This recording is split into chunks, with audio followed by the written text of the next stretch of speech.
El domingo pasado, al concluir el mensaje que recibimos desde este mismo lugar de parte de Dios, mensaje titulado El Señor proveerá, nuestro hermano hizo una declaración muy importante al final. Dijo: delante de Dios toda rodilla se doblará. Así dijo al final del mensaje, en la parte final, y Él nos exhortó a someternos a Dios, tal como lo hizo Abraham, y presentó en su mensaje, quien estuvo dispuesto a entregar a su hijo en obediencia.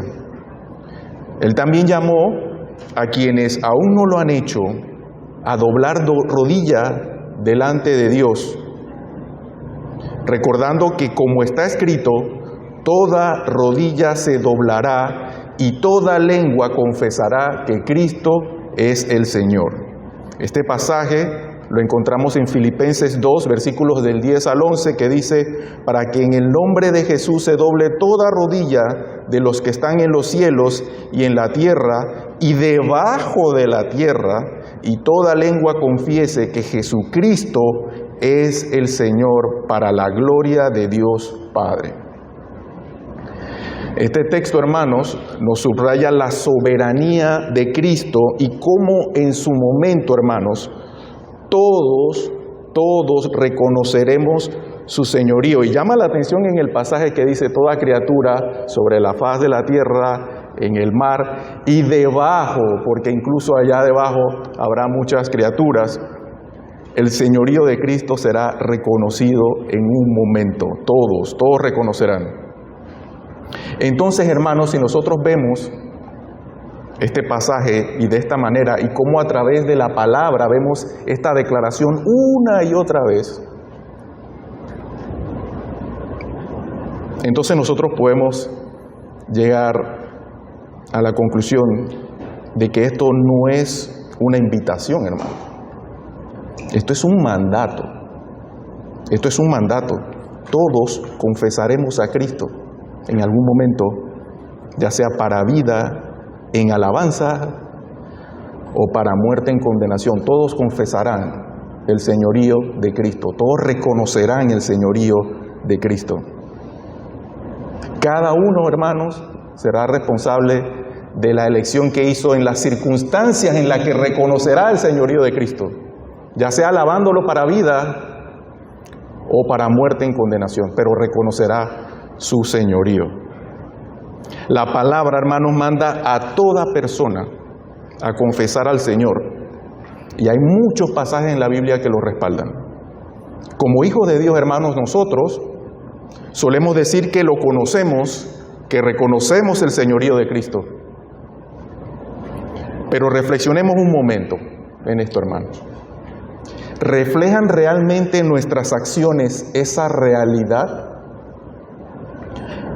¿Hemos examinado si nuestras vidas están alineadas con esa fe que profesamos? ¿Estoy viviendo yo realmente como alguien que conoce a Cristo? ¿O es que acaso mis acciones lo niegan? Al contrario. Yo te invito, hermano, entonces, a que escudriñemos la palabra y encontremos esa medida, esa vara que nos ayude a medir nuestra actitud delante de esa declaración y que nos dé respuestas verdaderas y eficaces a estas preguntas de reflexión. Yo les pido entonces que me acompañen esta mañana en la lectura del pasaje base del mensaje, tomada de Tito 1, está en las pantallas, Tito 1:16. Vamos a leer desde el versículo 15 al 16. Yo voy a leer el versículo 15 y todos juntos leeremos entonces el versículo 16. Tito 1:15 al 16. Voy a iniciar yo con el versículo 15 y todos juntos el 16. Todas las cosas son puras para los puros, mas para los corrompidos e incrédulos nada le es puro, pues hasta su mente y su conciencia están corrompidas. Todos profesan conocer a Dios, pero con los hechos lo niegan, siendo abominables y rebeldes, reprobados en cuanto a toda buena obra. Amén. Que el Señor añada bendición a su palabra esta y cada mañana. Amado Dios, te damos gracias, Señor. Toda honra y toda gloria es tuya, Señor, por los siglos. Te damos gracias, Señor, porque en este momento en especial, en donde luego de haberte presentado este servicio de adoración, Señor, ahora te escuchamos a ti, Señor. Te damos gracias por esa respuesta tuya, Señor.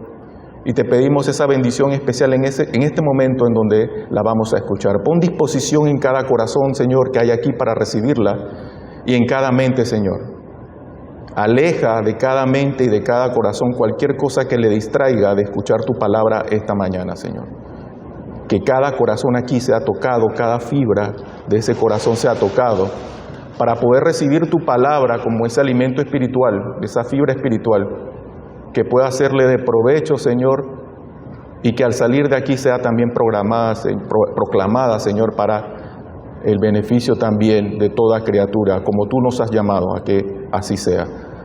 Pon palabra, Señor, tuya en mi boca, nada del criterio mío salga en este lugar. Toda honra y toda gloria te damos, Señor, en el nombre de tu Hijo amado, nuestro Señor Jesucristo. Amén. Amén. Muy bien, hermanos. Para dar algo de contexto, este pasaje viene de la carta de Tito. Fue escrita por el apóstol Pablo a Tito, un joven líder y colaborador de Pablo, a quien él dejó en la isla de Creta para establecer el orden en las iglesias y nombrar líderes adecuados. El propósito principal de esta carta era proveer instrucciones sobre cómo organizar la iglesia, designar ancianos, combatir la falsa enseñanza que amenazaba la comunidad cristiana. En el capítulo 1, Pablo describe las cualidades necesarias para los líderes de la iglesia y advierte contra falsos maestros. En los versículos previos a los que estamos tocando aquí, se hablan de personas que, aunque pretenden seguir a Dios, así textualmente dice el pasaje en Tito 1, 10 al 15, que aunque pretende seguir a Dios, son rebeldes, habladores de vanidades y engañadores. Eso puntualmente está en el versículo 10.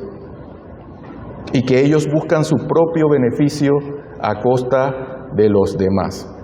Es importante mencionar una característica particular de Tito, este colaborador de Pablo. La generación de Tito es gentil. Siempre tendemos cuando vemos la palabra, tendemos a comparar al colaborador de Pablo, Tito y Timoteo, por ejemplo. En el caso de Timoteo, él tenía una formación judía, su madre era judía, su padre era gentil, pero de acuerdo a la tradición judía, su linaje era judío y él tenía una formación. En el caso de Tito era gentil, Tito era griego, precisamente donde se le da la instrucción en esta carta para hacer todo este ministerio es para la ciudad de Creta, que es una isla que está al sur de Grecia, en su momento bajo el dominio romano, pero era una isla difícil, culturalmente, políticamente. Vamos a ver incluso cómo hay evidencia en la palabra de cómo era la fama de los cretenses. Cuando algo en la Biblia hay referencia de ello es porque tiene algún valor en conocer que así era la cosa. Entonces, a diferencia de Timoteo, por ejemplo, en que él necesitaba mucha exhortación y ánimo, en el caso de Tito era muy maduro espiritualmente. Y él fue enviado a situaciones difíciles y particulares. Por ejemplo, él fue enviado a Corinto a dirimir una situación muy difícil en la iglesia en Corinto. También, por ejemplo, fue asignado a esta misión de recoger aquellas ofrendas para los creyentes de Jerusalén. Él estuvo también en esa misión. Y esta misión también era particularmente difícil. Entonces recibamos, habiendo tenido este contexto de qué trata esta epístola y cómo era Tito y el ambiente en el que él se encontraba trabajando, recibamos entonces este mensaje con el título Confesemos al Señor con nuestras vidas. Y yo les invito a que consideremos 3 puntos. El primero de ellos vamos a extraerlo de porciones del mismo texto que acabamos de leer. El primer enunciado dice una confesión vacía y nos vamos a fundamentar en esa porción del texto que leímos de Tito que dice profesan conocer a Dios. Pablo, en esta porción, él señala que estas personas de las que hemos hablado en esta introducción, afirmaban conocer a Dios. Eso sugiere que ellos hablaban de Dios y tal vez que hasta participaban en prácticas religiosas, pero su relación con Él era superficial. Su confesión era solo de labios y no del corazón. La palabra confesar, hermanos, en la Biblia proviene del griego homologeo, que significa decir lo mismo o estar de acuerdo. Se compone de homo, igual, y logeo, decir lo mismo. Y básicamente significa reconocer o estar de acuerdo con algo o con alguien. Nosotros en nuestra vida cotidiana generalmente vemos esa palabra confesión. Muchas veces vemos, por ejemplo, que capturan a un criminal que se le acusa de algo y dice, confesó el crimen. O sea, lo reconoció, se le acusó y él reconoció la autoría, por ejemplo, del crimen. Ya usamos la palabra confesión. Y muchos quienes quizás conozcamos o hayamos venido de la práctica del catolicismo, por ejemplo, también tendemos a relacionar la palabra confesión con ese momento en donde con el sacerdote se comunica aquellos pecados que se ha podido tener y que impide, por ejemplo, que ellos puedan practicar libremente la comunión como la practican. Entonces allí vemos más o menos la relación que tenemos la palabra confesión, pero básicamente el confesar significa reconocer o estar de acuerdo con algo o alguien. En la Biblia, hermanos, confesar tiene matices importantes y todas están relacionadas con declarar abiertamente la verdad. Pero existen particularmente dos aspectos principales de la confesión en las Escrituras. Nosotros vamos a ver en la Escritura siempre la confesión generalmente relacionada a estos dos aspectos principales que vamos a mencionar acá.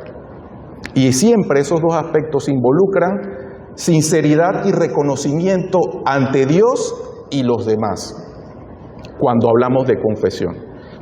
En un primer aspecto podemos hablar que la palabra habla de confesión cuando se habla de confesar nuestros pecados.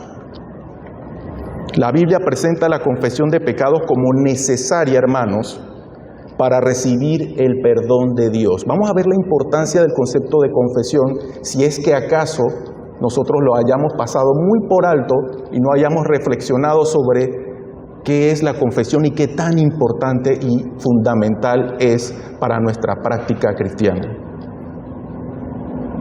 Confesar nuestros pecados, hermanos, es necesario para recibir el perdón de Dios. Es decir, reconocer que le hemos ofendido y estar de acuerdo con lo que declara su palabra en cuanto a lo que hemos hecho. Eso es confesar delante de Dios.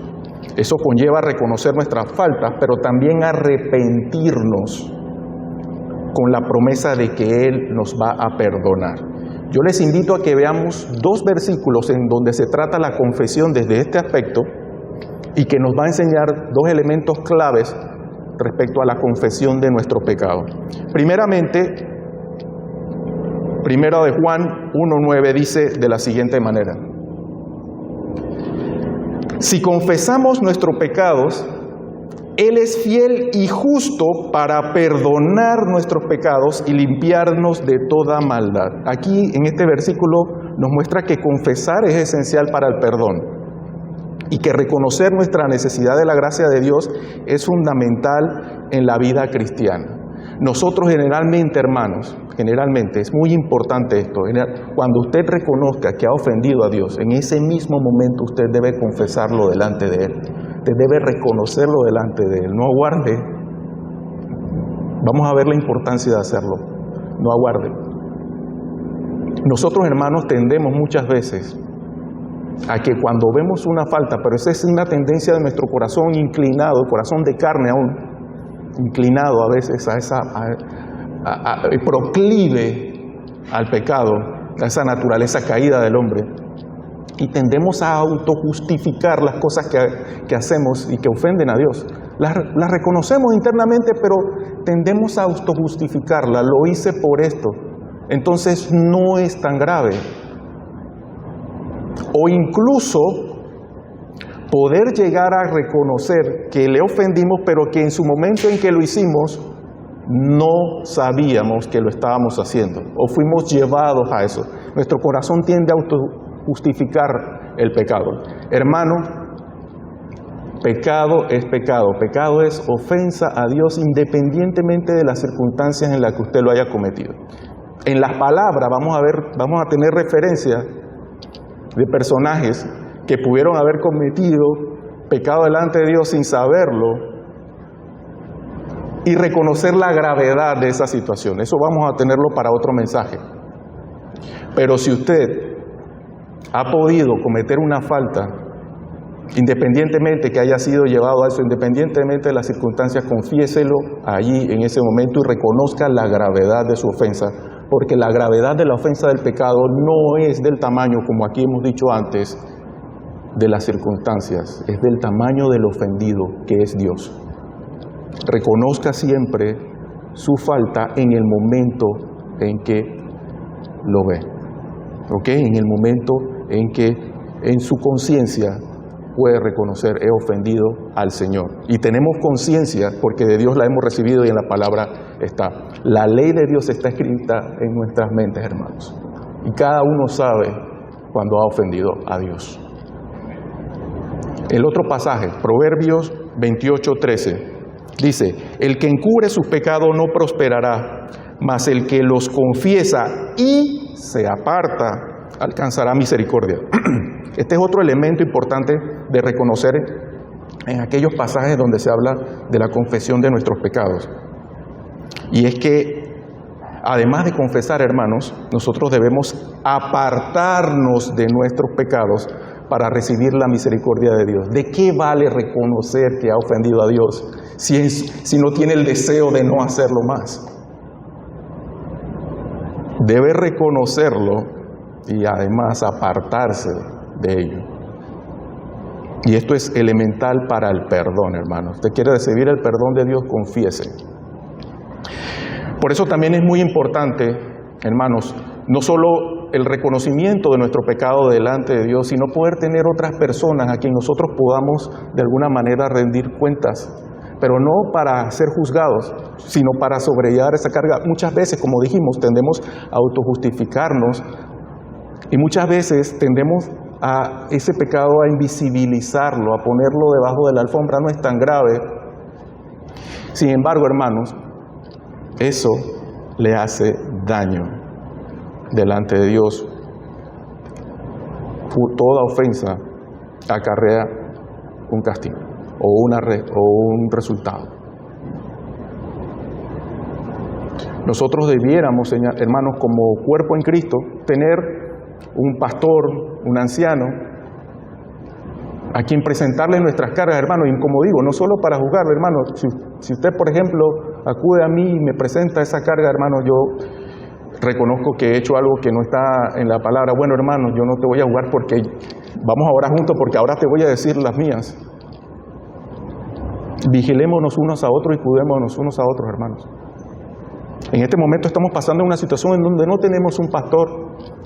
Tenemos ancianos, algunos de ellos están en alguna situación también de quebranto, pero entre nosotros mismos, hermanos, debemos velar por la salud de cada uno. Y debemos tener a alguien a quien poder rendir algún tipo de cuenta. El pecado debe ser reconocido y expuesto, no debe ser escondido, guardado o autojustificado. Para el perdón genuino, debe ser reconocido, ¿ok? Ahora veamos ese otro aspecto con respecto a la confesión, y es confesar a Cristo como Señor. Hemos visto primero confesar nuestros pecados, y ahora veamos a Cristo. Confesar a Cristo. Eso significa declarar públicamente nuestra fe en Él como Señor y Salvador. No solo de palabra, hermano. Generalmente vemos esos textos en donde dice que confiesas con tu boca, con tu lengua. Eso tiene un sentido, pero hay algo más integral. No solo debe ser de palabra, hermano, sino viviendo de acuerdo con lo que profesamos. Yo también tengo aquí dos textos en donde vamos a ver elementos importantes de la confesión a Cristo como Señor. Primeramente, Romanos 10, 9 al 10, que dice que si confiesas con tu boca que Jesús es el Señor y crees en tu corazón que Dios lo levantó de los muertos, serás salvo. Aquí en ese pasaje, hermanos, nos enseña que la confesión es parte elemental de la salvación. Para ser salvo, hermanos, hay que confesar, hay que reconocer el señorío de Cristo. Hay que confesar con la boca y creer con el corazón. Esta declaración o esta expresión refleja compromiso genuino con Cristo, declarando con mi boca lo que yo creo en mi interior. De esa manera tú proclamas genuinamente a Cristo. Y eso lo vemos aquí en Romanos 9 al 10. Un siguiente versículo que nos puede mostrar un aspecto importante de la confesión al Señor Jesucristo es Mateo 10, 32 al 33. Dice: a cualquiera que me confiese delante de los hombres, yo también le confesaré delante de mi Padre que está en los cielos. Aquí, hermanos, Jesús mismo destaca, porque esta es palabra directa de Jesús. No estamos citando a Pablo, inspirado por el Espíritu, sino nuestro Señor Jesucristo directamente hablando, dice la importancia de confesarlo públicamente. Públicamente, la confesión al Señor Jesucristo, al igual que la de pecado, lo veremos después, eso debe ser públicamente, hermano. Yo te pregunto, en tu vida cotidiana, ¿saben tus compañeros o en tu alrededor que tú profesas la fe que dices profesar? ¿O te avergüenza que sepan la fe que tú dices profesar? Hermano, aquel que no confiese a Cristo públicamente, con toda autoridad digo, lo está negando. Con Dios no hay frío no hay tibio, es frío o caliente. Debemos confesar, y la palabra puntualmente lo dice, a nuestro Señor Jesucristo públicamente. Como creyentes, hermanos, nosotros debemos preguntarnos si nuestra confesión de fe es genuina, es verdadera. ¿Solo hablamos de Dios o realmente vivimos una relación profunda con Él? Jesús advirtió que no todo el que dice Señor, Señor entrará en el reino de los cielos, sino quien hace la voluntad del Padre. Aquí vamos a ver un elemento que aún más le añade algo más de relevancia a este tema. Miren lo que dice Mateo 7, del 21 al 23. Y este pasaje a mí me impacta, me deja muchas reflexiones. Y yo quizás sé que algunos que lo han pasado también les ha dejado reflexión. Y si alguna vez usted no lo ha meditado, yo le invito a que lo medite. Mira lo que dice Mateo 7, del 21 al 23. Impactante. No todo el que me dice Señor, Señor entrará en el reino de los cielos, sino el que hace la voluntad de mi Padre que está en los cielos. Muchos me dirán en aquel día: Señor, Señor, ¿no profetizamos en tu nombre, y en tu nombre echamos fuera demonios, y en tu nombre hicimos muchos milagros? Y entonces le declararé: nunca os conocí, apartaos de mí, hacedores de maldad. Este pasaje, hermanos, que ustedes ven allí, subraya que no basta con realizar actos milagrosos o espirituales en nombre de Jesús. Sí, estas personas a las que se refiere el Señor aquí, todo indica que hicieron actos. Y no solo eso, lo hicieron en el nombre del Señor. Y en su presencia le están reclamando: hice esto y lo hice en tu nombre. Pero ¿saben qué? Lo hicieron, pero sin una relación con Él. Ninguna relación genuina con Él. Habrán personas en medio de nosotros que harán cosas similares. Debemos tener mucho cuidado con lo que vemos. Habrán personas que harán cosas maravillosas y en el nombre del Señor, pero no lo harán con un corazón relacionado a Dios. Jesús enfatiza aquí que lo más importante es obedecer su voluntad y vivir conforme a su enseñanza y no hacer obras visibles. Tengamos mucho cuidado. Yo he visto manifestaciones, sin entrar en detalles de denominaciones y demás, que se hacen en el nombre del Señor. Veamos siempre las cosas desde la perspectiva de la palabra y con mucho cuidado. Es solo pedir al Señor el discernimiento y Él nos los dará. Hermanos, un faro que no emite luz es inútil. ¿De qué sirve un faro que no emite luz? No tiene su propósito cumplido. De la misma manera, hermanos, una confesión que usted haga, usted puede proclamar al Señor. Usted puede salir de aquí, entregar tratados y proclamarlo y confesar que Cristo es su Señor, pero una confesión sin una vida transformada no cumple su propósito. Es ese faro sin luz. ¿Para qué está? El faro sí, guía, ¿no? Nuestra vida, hermanos, debe reflejar el amor y la justicia de Dios. Debe reflejar lo que genuinamente creemos. El siguiente punto del bosquejo, habiendo visto lo que representa una confesión vacía, es esa porción que dice, con sus hechos lo niegan. Hablemos ahora de esas obras que niegan a Dios en este segundo punto. En Tito 1:16 dice, Pablo describe a aquellos que profesan conocer a Dios, pero con sus hechos lo niegan. Allí él se está refiriendo a esos falsos maestros y personas en Creta que afirmaban ser seguidores de Dios, pero cuyas acciones mostraban lo contrario. Aunque hablaban de Dios, sus hechos no reflejaban obediencia ni una vida conforme a la voluntad de Dios. ¿Qué hacían estas personas para negar a Dios? Yo puedo, por ejemplo, citar tres importantes. Primero, las falsas enseñanzas. Esos maestros en Creta introducían doctrinas incorrectas, promovían legalismos o mitos judíos. Una referencia de eso la puede tener, si la busca después, en Tito 1, del 10 al 11. Ellos, aunque hablaban de Dios, su enseñanza estaba distorsionada y llevaba a la gente por el mal camino. También había comportamiento inmoral. Fíjense, Pablo cita, y eso es lo que le decía, que la misma palabra da referencia de la fama que tenían los cretenses. Pablo cita a un poeta cretense que decía que los cretenses, él mismo decía, que los cretenses eran conocidos por ser mentirosos, malas bestias y glotones ociosos. Eso usted lo puede ver en Tito 1 del 12 al 13. Y eso reflejaba obviamente una vida no transformada por el conocimiento de Dios. Que la palabra haya dejado esa referencia de la mala fama de los cretenses, quizás también para que nosotros nos podamos ver y medir qué tan diferentes podamos ser.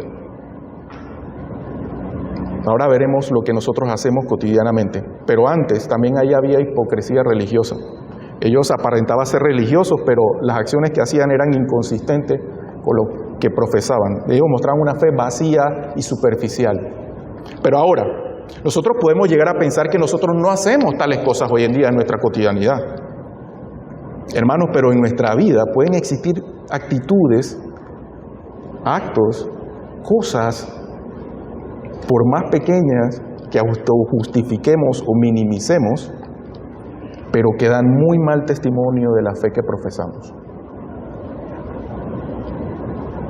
Yo te diría, por ejemplo, y que tú reflexiones en cada una de estas acciones, por ejemplo, que pudiera yo citar aquí, y que quizás tú en algún momento hayas hecho, y que tú en tu corazón sientas que lo hayas hecho hasta inadvertidamente, pero como les digo, en el momento en que tu conciencia te revela, esa conciencia que debe estar guiada por el Espíritu y la palabra, debes confesar inmediatamente. Por ejemplo, nosotros cotidianamente podemos decir que seguimos a Dios y valoramos la verdad, pero mentimos para evitar consecuencias o responsabilidades, incluso en cosas pequeñas, por ejemplo en el trabajo, o si agarramos crédito por una idea que no era nuestra, por ejemplo, o si ocultamos algún error que cometimos. Nosotros, por ejemplo, en nuestra cotidianidad podemos afirmar amar a nuestro prójimo como a nosotros mismos, tal como Jesús enseñó. Pero quizás tratamos mal a los demás con palabras duras, críticas constantes o desprecios. No solamente con otras personas, incluso con nuestros propios familiares. Nosotros podemos estar encasillados claramente en cualquier acto de estos. Decimos que estamos comprometidos con servir a otros y hacer lo correcto. Entramos para adorar y salimos para servir. Pero de pronto priorizamos nuestros deseos y conveniencias, incluso a costa de perjudicar a otros. Aprovechamos una situación, por ejemplo, para obtener un beneficio a costa del bienestar de alguien más. Cosas tan sencillas como, por ejemplo, colarte en una fila que alguien ha formado por tanto tiempo, independientemente si hay una persona de pronto de mayor edad que ha estado allí, pero bueno, es que necesito sacar esto rápido. O hasta lo justificamos. Es que he venido varias veces, pero siempre que llego encuentro esta fila, ya me toca de pronto ver qué puedo hacer para salir antes. O de pronto comprometer a alguien para que te atienda a un trámite que en su regularidad toma más tiempo del que le estás pidiendo que te ayude. Nosotros podemos afirmar que somos responsables, que honramos a Dios en nuestro trabajo o estudios, pero por otro lado a veces hacemos el mínimo esfuerzo, descuidamos nuestras responsabilidades en nuestro trabajo, en el hogar, en la iglesia. Decimos que seguimos a Jesús, quien nos enseñó a perdonar, pero por dentro guardamos rencor, nos negamos a perdonar a quienes nos han ofendido. Y decimos que creemos en el poder del perdón, pero demostramos lo contrario. Decimos que somos fieles a los principios bíblicos, pero, y en este mundo en donde hay muchas redes sociales y todo es muy expuesto, cedemos a la presión social o a la cultura actual para hacer cosas que sabemos que no agradan a Dios, como participar en chismes, actividades inmorales o situaciones deshonestas. Y hermanos, a veces no es que participamos, pero nos deleitamos en ellas, que es lo mismo. Estos ejemplos, hermanos, nos recuerdan una vez más que no basta con decir que seguimos a Dios. Nuestras acciones diarias tienen que reflejar lo que realmente creemos. Y esta es una acción natural. Desde chico nosotros aprendemos de esta manera, con las acciones más antes que con las palabras. Nuestras acciones hablan más fuerte que nuestras palabras. No estoy disminuyendo el poder de la palabra en este caso. La palabra por sí misma tiene poder. Pero eso debe ser integral. Nuestras acciones deben hablar de la misma manera en que proclamamos la palabra. Si decimos conocer a Dios, nuestras decisiones, actitudes y comportamientos tienen que demostrarlo. La fe sin obras, hermanos, es muerta, como vemos en Santiago 2:26. Hermanos, las obras es el fruto visible de nuestra fe. Sí, el fruto visible de nuestra fe. Nuestra fe, algo que nosotros, ese concepto que tenemos inmaterial, eso tiene que ser visible.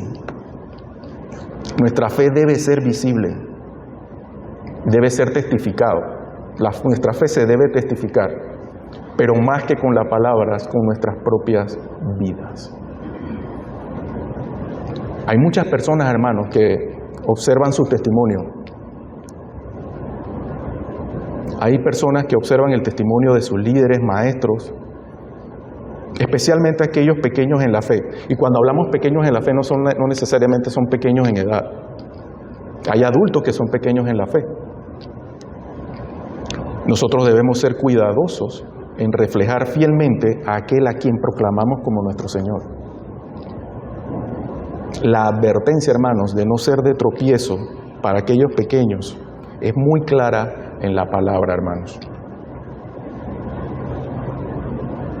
Hermanos, si usted ve un plato con un manjar delicioso, el que más a usted le guste, una fruta deliciosa, si usted ve ese plato, el propósito de ese manjar para usted es cumplido solamente cuando se lo come. Usted no se va a nutrir de ver un manjar en un plato, simplemente de verlo, desearlo.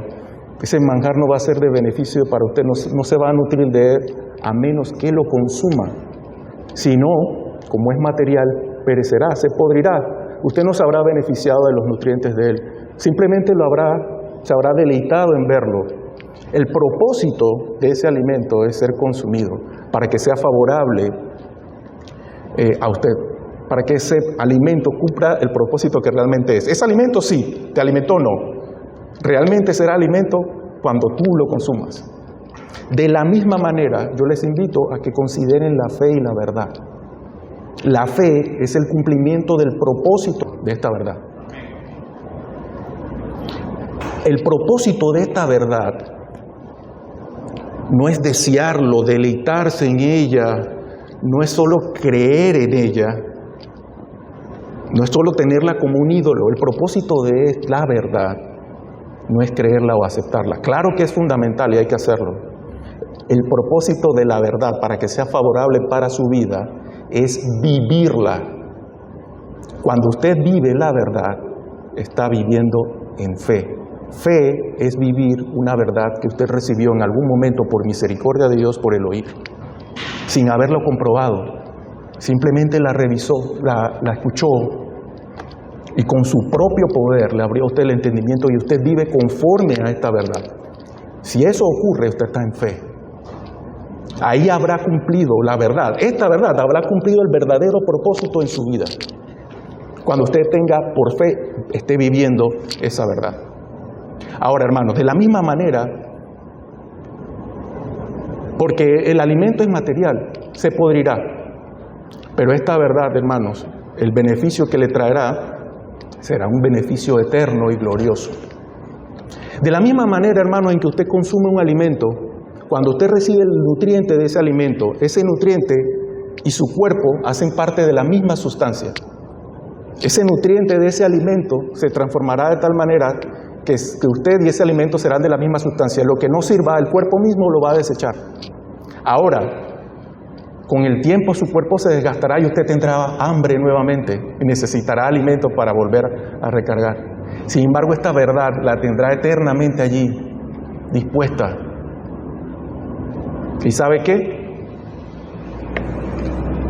Cuando usted vive conforme a esta verdad, está viviendo conforme a Cristo. Cristo es la verdad. Entonces, cuando usted recibe ese alimento espiritual, usted también tiene que llevarlo a otros. Y lo lleva a otros, y esos otros primero tomarán leche, luego alimento sólido. Pero cuando sean pequeños en la fe, ellos observarán aún con más diligencia su testimonio antes de lo que le está proclamando. Por eso es muy importante, hermanos, que nosotros vivamos conforme a lo que creemos. No solamente para un beneficio glorioso espiritual nuestro, sino que de esa manera también confesamos a Cristo, reconocemos su señorío y le damos honra y gloria. Fe, hermanos, es encarnar esta verdad, es vivir conforme a esta verdad. Todos los días nosotros confiamos nuestra vida, nosotros vivimos en el ejercicio de una fe, por ejemplo, que no es material, que no es espiritual, que es material. Usted todos los días agarra un taxi y confía sin saber de antemano cuáles serán las intenciones de ese taxista en el que usted agarró el vehículo. Si realmente ese vehículo está en las mejores condiciones. Usted agarra el metro y no sabe si realmente esa persona que le da mantenimiento se lo dio correctamente y usted se sube en él. Usted ejercita algo que está creyendo en una fe sobre algo que no es salvífico. Es una fe que no corresponde para la salvación. Pero qué difícil es vivir conforme a esta verdad que recibimos. Claro, esta verdad la recibimos espiritualmente. Pero es esta verdad la que nos dará un beneficio mayor. Con la otra, como dije, su cuerpo necesitará alimento una que otra vez, pero de este alimento, hermano, es eterno, glorioso, siempre estará dispuesto allí. No perecerá, no será perecedero. Finalmente, hermanos, extraigamos el punto de reprobados para toda buena obra de la porción de Tito, con esta sección que le hemos titulado El resultado. En Tito 1:16, allí Pablo describe a las personas que profesan conocer a Dios, pero lo niegan con sus acciones. llamándolos reprobados para toda buena obra. Hermano, la palabra reprobado viene del griego adokimos, y eso se refiere a algo que ha sido puesto a prueba y ha fallado. Eso es reprobado. Algo que ha sido puesto a prueba y ha fallado. Un examen se ha puesto a prueba, falla, reprobó. En aquella época, por ejemplo, era muy común hablar de un metal reprobado, por ejemplo, cuando no pasaba o no soportaba el fuego de purificación y se dañaba y se consideraba inservible, pues era un metal reprobado. Ser reprobado entonces en el contexto bíblico significa ser considerado inútil o incapaz de hacer algo bien o hacer el bien a los ojos de Dios, porque sus acciones no provienen de un corazón transformado por la gracia de Dios. Nótese que eso es independientemente de lo que Dios haga con esas acciones. Dios puede guiar esas acciones para su propósito favorable a muchas personas.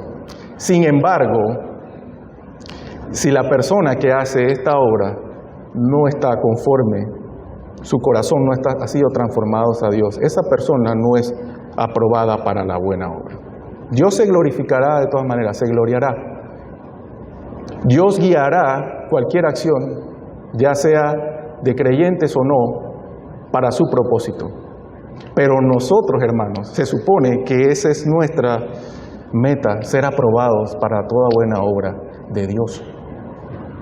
Yo le voy a compartir también 2 versículos del cual podemos extraer verdades fundamentales con respecto a este tema de ser reprobados para toda buena obra. Primeramente, Romanos 1:28 dice: y como ellos no aprobaron tener en cuenta a Dios, Dios les entregó a una mente reprobada para hacer cosas que no convienen. Ahí ustedes ven claramente, Pablo habla de aquellos que rechazaron a Dios deliberadamente, o sea, con toda su voluntad les rechazaron, y como resultado Dios los entregó a una mente reprobada que no podía discernir correctamente ni vivir de acuerdo con la voluntad de Dios. Dios los entrega a una mente con esa condición deplorable, de no hacer nada que sea agradable a Él. Él hará con el resultado de esa obra, pero esas personas son reprobadas para toda buena obra agradable a Dios. Y estar en esa condición, hermanos, es grave. Siendo nuestra condición, hermanos, hijos de Dios, nosotros debemos examinar nuestra relación con Dios y saber si cada cosa que hacemos la hacemos por nuestra vanagloria o está en conexión con la voluntad de Dios. Esto implica, hermano, que sin una relación genuina con Dios es imposible realizar obras verdaderamente buenas y aceptables delante de Él. El segundo texto dice en 2 Corintios 13:5: examinaos a vosotros mismos si estáis en la fe y probaos a vosotros mismos, o no conocéis a vosotros mismos que Jesucristo está en vosotros, a menos que estéis reprobados. Que Jesucristo está en vosotros, a menos que estéis reprobados. Allí Pablo insta a los creyentes a examinarse para ver si están realmente en la fe. Insta a los creyentes a examinarse, a ver si están realmente en la fe, como hemos hablado antes, que están viviendo conforme a esto y que tienen una relación con Dios, que su corazón ha sido transformado realmente y genuinamente. Y les advierte que si no tienen a Cristo en ellos, serían considerados reprobados. Ese llamado, hermanos, a la autoevaluación es importante para asegurarnos de que nuestras obras son fruto de una fe auténtica y no de vanagloria o de reconocimiento o cualquier cosa fuera de la voluntad de Dios. Ahora, hermanos, porque no todo tiene que ser en un contexto negativo, veamos entonces, para concluir este punto del resultado, en la parte positiva. Por contraste, ser aprobado para las buenas obras significa haber sido transformado por el poder de Dios, capacitado por su Espíritu para hacer obras que realmente glorifiquen su nombre. O sea, que ser aprobados implica que nuestras acciones no son meramente externas o realizadas por autojustificación, para tener el agrado de Dios para poder ganar puntos, como quien dice, sino que son el resultado de un corazón regenerado y guiado por el Espíritu. Miren lo que dice Colosenses 1:10. Para que andéis como es digno del Señor, agradándole en todo, llevando fruto en toda buena obra y creciendo en el conocimiento de Dios. Hermanos, nosotros somos llamados a caminar de una manera que sea digna de su fe, agradando a Dios y dando fruto en buenas obras. A eso somos llamados como cristianos. Si nosotros hacemos algo fuera de eso, damos mal testimonio y realmente nuestras obras o lo que hagamos en el supuesto ejercicio de esa fe no está aprobado, no es conforme a la voluntad de Dios. La aprobación de Dios en nuestras acciones, hermanos, es el resultado de un crecimiento, sí, continuo en el conocimiento y relación con Él. Hay que adentrarse en el estudio de la palabra progresivamente y crecer espiritualmente, madurar, no quedarnos en pequeños en la fe. Como seguidores de Cristo, hermanos, nosotros estamos llamados a producir buenas obras que reflejen la gloria de Dios. Y eso también lo tenemos referencia, por ejemplo, en Efesios 2:10. Las buenas obras, hermanos, eso también es importante dejarlo claro. Las buenas obras no son la base de nuestra salvación, pero sí es la evidencia de una fe salvadora. Las buenas obras no son la base de la salvación, pero sí evidencia esa fe salvadora. Nosotros debemos evaluar si nuestras acciones glorifican a Dios o si estamos viviendo de una manera egoísta o desobediente, sin una relación viva con Dios. De esa manera nuestras obras, hermanos, no tendrán el poder de impactar el mundo para su gloria. ¿Y para qué es la iglesia? Si no es para eso. Para concluir, hermanos, Pablo nos advierte la importancia de que nuestra confesión de fe debe estar acompañada por una vida transformada. No basta, hermanos, con conocer a Dios de palabra. Nuestras acciones deben demostrar nuestra relación con Él. Reconocer a Dios. Aquí nuestro hermano citó aquel pasaje de los demonios que estaban en el cuerpo de la persona de Gadara. Esos demonios, cuando vieron pasar al Señor, le reconocieron su señorío. Es más, le pidieron permiso para poder salir de ese cuerpo, que no los atormentara y que les permitiera entrar en el cuerpo de unos cerdos que estaban por allí. Reconocían su señorío. O sea, no basta con eso, hermano. Hay que vivir conforme a la voluntad de Dios. Hermano, si el pecado debe ser escarnecido, expuesto y despreciado, porque así debe ser, muchas veces pensamos que el pecado hay que esconderlo por allí. Cuando hay estas reflexiones, yo siempre invito a ver a Cristo, por ejemplo, y esa fue la causa de ser crucificado expuestamente. El pecado debía ser expuesto.